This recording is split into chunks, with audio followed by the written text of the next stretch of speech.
예수님의 시대는 이스라엘이 로마 제국의 압정으로 말로 다 할 수 없는 고통 가운데 있던 그런 시대였습니다. 가난하고 굶주리고 헐벗었던 시대지요. 날마다 노동을 해도 입에 풀칠하기가 어려웠던 그런 시대입니다. 당시에 심각한 가난을 확인할 수 있는 성경의 장면 하나를 성경 복음서 가운데서 만날 수 있는데, 그 요한복음에 실려있는 오병이어의 기사입니다. 요한복음 6장이죠. 그때 그 물고기 2마리 보리떡 5개로 장정만 5,000명을 먹이시는 그런 현장에 사람들이 있게 됩니다. 엄청난 역사 아닙니까? 그 기적을 경험한 사람들이 예수님이야말로 참으로 세상에 오실 그 선지자다, 그렇게 확신을 하게 됩니다. 그래서 거기 이제 뒷부분을 보면 억지로 붙들어 예수님을 임금 삼겠다고 몰려왔다, 그런 장면이 나옵니다. 그때 예수님께서 나누어 주신 음식이 준비되어 있는 보리떡, 물고기입니다. 진수성찬을 나누어 주신 것도 아닙니다. 보잘것없는 어린아이의 도시락에 불과하지요. 그 음식 가지고 배를 불린 겁니다. 그런데 그 굶주림 속에서 배가 불렀다 하는 사실만 가지고도 감동을 받은 것 아니겠습니까? 근데 그만큼 그 당시 백성들의 굶주림이라고 하는 것은 심각하고 절박했던 것을 알 수가 있죠. 근데 어디 이스라엘의 문제가 그 당시에 그 굶주림뿐이었겠습니까? 성경에 숱하게 등장하는 게 목마르다, 목마름의 표현들입니다. 그것은 이스라엘이 일상적으로 경험하는 아주 심각한 문제였다 하는 증거가 되겠죠. 인간에게 존재하는 갖가지 본능, 갖가지 욕망이 있습니다. 여러 가지 소유욕도 있고요, 명예욕도 있고요, 성욕도 있고, 자기 과시하고 싶은 욕망도 있고, 자아를 실현하고 싶은 욕구도 있고, 소속에 대한 욕구도 있고. 그런데 그 중에 여러 가지 욕구나 본능 가운데 채워지지 않으면 죽음에 이르게 되는 근원적인 욕망이 있습니다. 그게 주림과 목마름입니다. 그래서 우리가 다른 욕망과 다르게 목말라 죽겠다, 그렇게 배고파 죽겠다, 이건 끊어지면 죽는 겁니다. 채워지지 않으면 죽을 수밖에 없는 게 이 두 가지이기 때문에 말이 그렇게 발전이 된 것 아니겠습니까? 굶주림과 목마름. 그런데 그 시대에 이스라엘 백성이 처해 있는 상황이 바로 그런 겁니다. 그래서 그들에게 가장 시급하게 필요한 것은 육신의 배고픔을 채워줄 수 있는 양식입니다.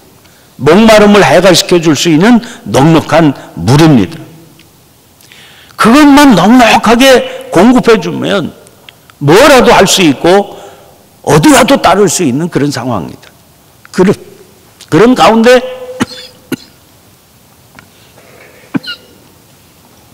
백성들이 처해 있게 된 겁니다.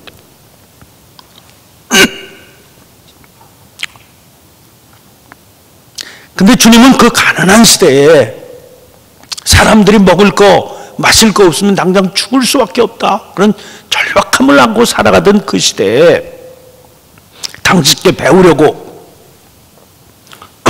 인생을 건 사람들에게 심령이 가난한 자 복이 있다, 그렇게 외치신 겁니다.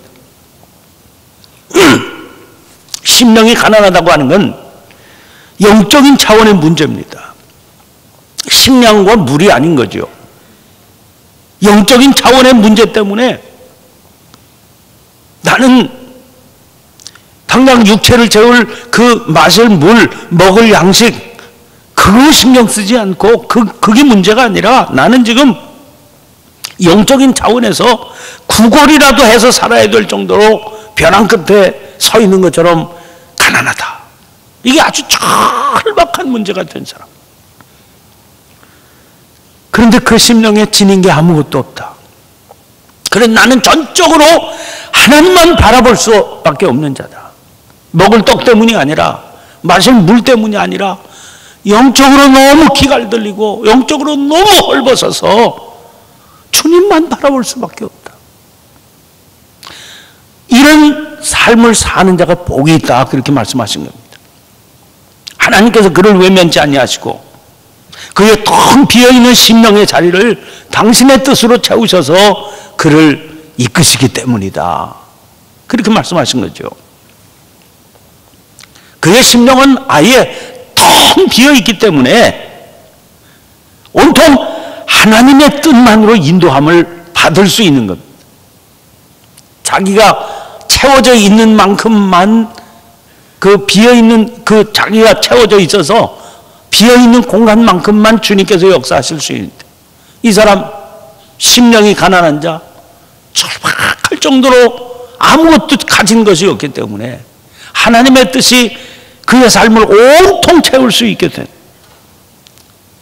그러면 그의 삶은 전적으로 하나님께서 다스리시는 하나님 나라가 되기 때문이라는 거죠. 그래서 복이 있다는 겁니다. 그러나 하나님의 다스리신 가운데 있는 게 분명하건만 시시때때로는 처리되지 못한 심령의 가난한 상태가 하나님의 뜻하고는 정반대쪽으로 그를 이끌 때가 있지요. 그를 흔들리게 만드는, 여전히 자기 안에 역사하는 못된 성질이 있고 누를 길 없이 솟아오르는 화도 있고 때로는 무정하고 불친절하고 시기심이 많은 그런 종욕적인 모습 같은 것들이 불쑥불쑥 일어나지 않습니까? 이런 자기의 모습 때문에 절박하고 심각하게 아파서 견딜 수 없는 것. 그전에는 모르고 살았는데 영적으로 가난한 그런 자기의 모습을 보게 되니까 하나님께서 그를 다스려 가시니까 그게 자꾸만 보이게 되는 겁니다. 그게 견딜 수 없어요. 그게 바로 애통이라는 겁니다. 그렇게 애통할 수 있는 사람, 그 문제 때문에 애통할 수 있는 사람, 그럼 복이 있는 사람이라는 거죠. 왜? 하나님께서 이런 사람 품에 안고 위로해 주시기 때문이다, 그렇게 말씀하십니다. 자기 스스로에 대해서 이런 인식을 가질 수 있게 되면 자기는 영적인 자원에서 가련하고 불쌍하고 가난한 자라고 하는 그 인식이 이웃을 향해서는 온유함과 겸손함으로 나타나게 된다. 그게 바로 땅을 기업으로 받게 되는 복을 누리게 되는 거다, 주님 말씀하십니다. 그 땅은 지금 이 눈에 보이는 부동산이 아닙니다. 눈에 보이는 이런 부동산과는 아무런 관련이 없는 새하늘과 새 땅에 속한 그 땅입니다. 유진 피터슨 말대로 돈으로 살 수 없는 모든 것의 주인이 된다, 그런 의미라고 그랬습니다. 무엇보다도 이웃과의 관계에서 그는 전혀 새로운 차원의 삶을 경험하게 됩니다. 왜요? 이웃은 더 이상 내 이익을 위해서 존재하는 대상이 아니기 때문입니다. 지금까지는 그런 식으로 살아왔습니다. 근데 그런 대상이 아니라는 걸 알게 됐습니다. 나와 같은 존재입니다. 그래서 이웃을 내 몸과 같이 사랑하게 되는 겁니다. 섬기고 돌보아야 할 대상이 되는 겁니다. 이런 그의 경험은 그를 새로운 삶의 차원으로 인도해 주님, 하나님의 품에 안겨서 그분의 뜻만 이루고 살고 싶다, 이걸 놓치고 싶지 않다, 이렇게 눈을 뜨게 해주시고 이런 복을 알게 해주신 이 삶에서 벗어나고 싶지 않다. 그래서 자연스럽게 그 심령은 의의 문제에 눈을 뜨게 되는 것이죠. 오늘 본문 말씀이 의에 줄이고 목마른 자, 그겁니다. 그 당시는 양식의 굶주림입니다. 물에 목마릅니다. 그저 줄이고 목마르다 그러면 누구든지 다 식량 떠올리고요, 물, 넉넉한 물 떠올리는 그런 시대입니다. 그토록 가난하고 그토록 걸벗었던 시대입니다. 그런데 그런 시대에 사는데 의에 줄이고 목이 마른, 주님께서 던지시는 도전은 이런 시대에 줄이고 목이 말라 식량과 물을 찾아 헤매듯이 그렇게 의에 줄이고 그렇게 목이 마르는 사람이 복이 있다는 거예요. 그런데 심각하게 문제가 되는 건, 그럼 뭐가 의냐, 의라는 게 뭐냐, 이게 문제가 되지요. 당시에 스스로 선생이다 자처하는 바리새인들, 서기관들, 이들이 가르치던 것도 다 의의 문제거든요. 그런데 그들이 가르치는 의는 뭡니까? 사람들 앞에서 자기들의 의로움을 자랑스럽게 내세우던 그런 의입니다. 율법의 행위를 지키는 것으로 세워가는 의요, 장로들의 전통을 기반 둔 그런 의입니다. 여러분, 그 의는 가난한 자가 찾는 의가 아니지요. 오히려 자기를 다른 사람들하고는 비교할 수 없이 부유한 자다, 이렇게 자부하는 자가 주장하는 의입니다. 그래서 그들의 말하는 의로움을 보면 애통함이 동반되지 않는 의지요. 다른 사람들을 저주하고 정죄하고 낮추어보고 경멸하는 그런 의입니다. 따라서 그들이 자기들의 의로움을 강조하면 강조할수록 자기들은 점점 더 교만해지게 되는 거죠. 점점 더 높은 자리에 올라가게 되는 거예요. 그 사람들의 의로움을 강조하면 강조할수록 그들의 의로움을 강조하는 대상이 되는 다른 사람들은 점점 더 불의한 자로 전락할 수밖에 없게 만드는 의입니다. 여러분, 우리가 산상설교 5장, 6장, 7장 이 전체의 산상설교에 흐르고 있는 그 흐름 중에 하나가 이런 거짓된 의, 유대교 지도자들, 바리새파 사람들, 서기관들이 강조하던 이런 거짓된 의와의 싸움, 그건 의가 아니라는 거예요. 마태복음 5장 20절에 내가 너희에게 이르노니 너희 의가 서기관과 바리새인보다 더 낫지 못하면 결코 천국에 들어가지 못하리라. 결코 낫지 아니하면 천국에 들어가지 못하리라. 무슨 말입니까? 저 사람들의 의는 천국을 맛볼 수 없는 의다, 그런 말 아닙니까? 또 마태복음 6장 33절 말씀 보면 그런즉 너희는 먼저 그의 나라와 그의 의를 구하라. 그리하면 이 모든 것을 너희에게 더하시리라. 그의 나라의 의, 그의 나라, 그의 의, 그걸 구해야지. 서기관들과 바리새인들이 주장하는 그 의 가지고는 천국에 들어갈 수가 없다는 겁니다. 그럼 우리 삶의 최대 과제는 뭡니까? 최우선 과제는 뭡니까? 그의 나라, 하나님의 나라, 또 그 나라에 들어갈 수 있는 바른 의를 추구하는 겁니다. 그러면 우리가 줄이고 목말라서 간절히 추구해야 될 그 진정한 의는 뭐냐는 거예요. 사실 주님은 이 문제에 대해서 먼저 결론을 내려놓으신 상태입니다. 왜 그렇습니까? 심령이 가난한 자는 복이 있나니 천국이 그들의 것이며, 저 바리새파 사람들, 서기관들의 의 가지고는 천국에 들어갈 수가 없다. 근데 누가 천국에 들어간 자입니까? 심령이 가난한 자는 천국에 들어간 겁니다. 그래서 천국을 제일 먼저 첫 복을 말씀하시면서 말씀하시고, 그리고 8절을 보면 의를 위하여 박해를 받은 자는 복이 있나니 천국이 그들의 것입니다. 10절에 그렇게 말씀하고 있잖아요. 그러니까 저 3절부터 시작해서 10절까지 천국으로 시작해서 천국으로 끝나게 되는 거니까 천국이 그들의 것이다 말씀하시고 천국이 그들의 것이다 이렇게 마감하셨지 않습니까? 그러니까 그 가운데 있는 팔복의 내용이 결국 우리를 천국으로 인도하는 의에 대한 말씀이다 하는 걸 우리가 알 수가 있죠. 근데 우리가 지금 하나씩 살펴보고 있는 가운데 있는 복입니다만은 그 하나하나를 유심히 살펴보세요. 그 모든 것들이 어떤 내용입니까? 하나님과의 관계의 문제를 설명하는 겁니다. 이걸로 다 연결이 되어 있는 복들입니다. 다시 말해서 생명의 근원이신 하나님과 연결이 되어 있느냐를 물으시는 거예요.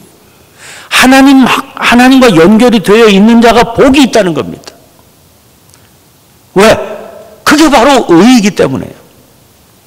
유대교 지도자들의 문제는 뭡니까? 하나님과의 관계에 주목하지 않고 율법의 준수라고 하는 행위에 초점을 두고 있습니다. 하나님과의 관계가 문제가 아니라 자기가 얼마나 무언가를 할 수 있느냐에 관심이 있는 겁니다. 그건 진정한 의가 아니라는 거예요. 그런 걸 자기의 의라 그렇게 말할 수 있습니다. 자기가 닦아내고 자기가 쌓아가고 자기가 자랑하고 자기가 내세우는 의입니다. 여러분, 이 문제에 대해서 깊은 체험을 했던 사람이 바로 사도 바울 아닙니까? 우리가 이미 살펴본 바 있죠.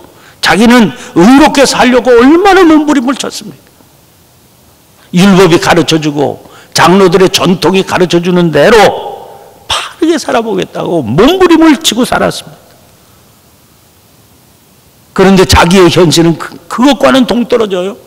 원하는 바 선은 행하지 아니하고 도리어 원치 않는 악을 행하고 있는 자기의 모습을 봅니다. 말할 수 없는 탄식이 터져나오죠. 그래서 로마서 7장 24절 보면 오호라 나는 곤고한 사람이로다. 이 사망의 몸에서 천국의 기쁨을 누리는 게 아니라 율법을 행하고 그렇게 최선을 다했는데 사망의 몸을 입고 산다는 거예요. 도대체 누가 나를 건져주겠느냐. 그렇게 탄식합니다. 그런데 탄식하고 있는 그를 건져낸 게 누굽니까? 빌립보서 3장 9절 말씀 보세요. 내가 가진 의는 율법에서 난 것이 아니요 오직 그리스도를 믿음으로 말미암은 것이니 곧 믿음으로 하나님께로부터 난 의라. 그리스도를 믿음으로 하나님께로부터 공급받은 의가 나를 이렇게 서게 만든다는 거예요. 곤고한 사망의 몸에서 허덕대던 나에게 생명을 공급해 주게 됐다. 그래서 로마서 7장 25절에 우리 주 예수 그리스도로 말미암아 하나님께 감사하리로다. 그렇게 찬양을 올리고 있지 않습니까? 디모데전서 1장 15절 말씀 보세요. mit보다 모든 사람이 받을 만한 이 말이요. 이건 자기만의 문제가 아닙니다. 모든 사람들에게 해당되는 문제입니다. 그게 어떤 문제입니까? 그리스도 예수께서 죄인을 구원하시려고 세상에 임하셨다 하였도다. 우리 주님께서 오신 것은 자기와 같은 모든 사람들에게 의로움을 주시려고 의롭다 하시려고 오신 것이다. 그래서 모든 사람이 받을 만한 말이다. 그렇게 강조하고 있습니다. 발버둥 치면서 노력했지만 불가능했던 일을 가능하게 해준 것이 그리스도의 역사요. 그 절정의 십자가의 사건 아닙니까? 그래서 십자가로 말미암지 않고는 누구도 아버지께로 갈 자가 없는 겁니다. 여러분, 이것은 성경 전체를 흐르고 있던 외침입니다. 시편 42편 1절 말씀 보면 하나님이여 사슴이 시냇물을 찾기에 갈급한 같이 내 영혼이 주를 찾기에 갈급하니이다. 그렇게 노래했습니다. 또 63편 1절 말씀 보시면 하나님이여 주는 나의 하나님이시라 내가 간절히 주를 찾되 물이 없어 마르고 황폐한 땅에서 내 영혼이 주를 갈망하며 내 육체가 주를 앙모하나이다 그랬습니다. 구약에서 목마르다, 갈급하다 이런 표현은 기도의 한 형태입니다. 그 기도니까 이런 표현들은 모두가 하나님을 만나고 싶다 하는 간구의 내용이거든요. 왜 그렇게 하나님을 만나고 싶어 합니까? 왜 그런 간구를 쏟아 놓게 되었을까? 하나님 안에 있을 때만 자기들이 찾는 의를 받을 수 있다, 의에 서 있을 수 있다 하는 것을 알았기 때문이죠. 그래서 독일어 새번역 성경을 보면 이 부분, 의에 줄이고 목마른 자, 그를 하나님의 뜻이 이루어지기를 간절히 바라는 사람들, 이렇게 번역하고 있습니다. 이런 번역은 거기 나오는 의라고 하는 말이 디카이오 시네라고 하는 말인데, 하나님의 뜻이 이루어지는 것이다, 그게 의다, 이렇게 받아들였기 때문이죠.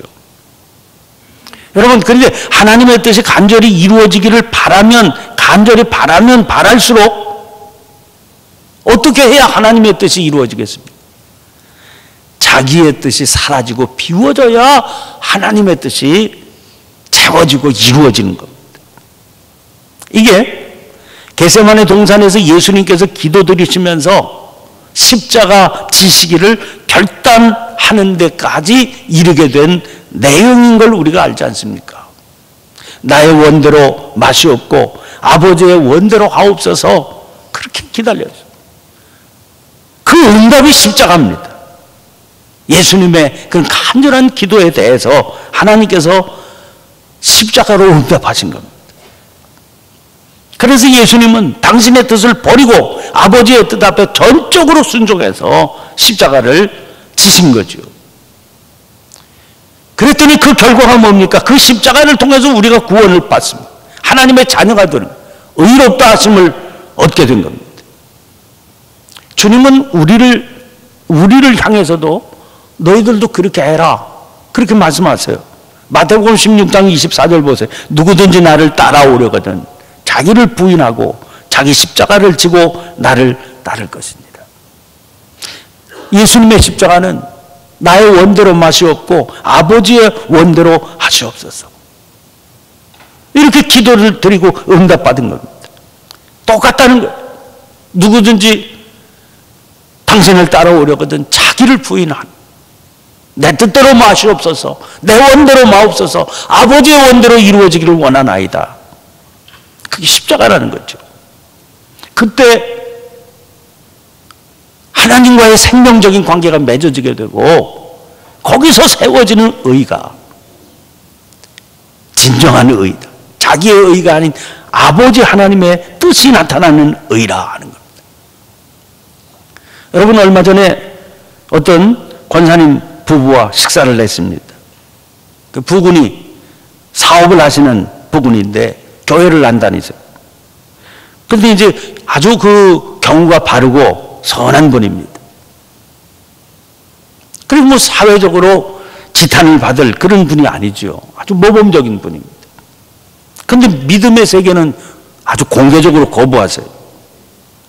당신 부인이 교회 다니는 건 뭐 용납하시지만 당신은 안 나가세요.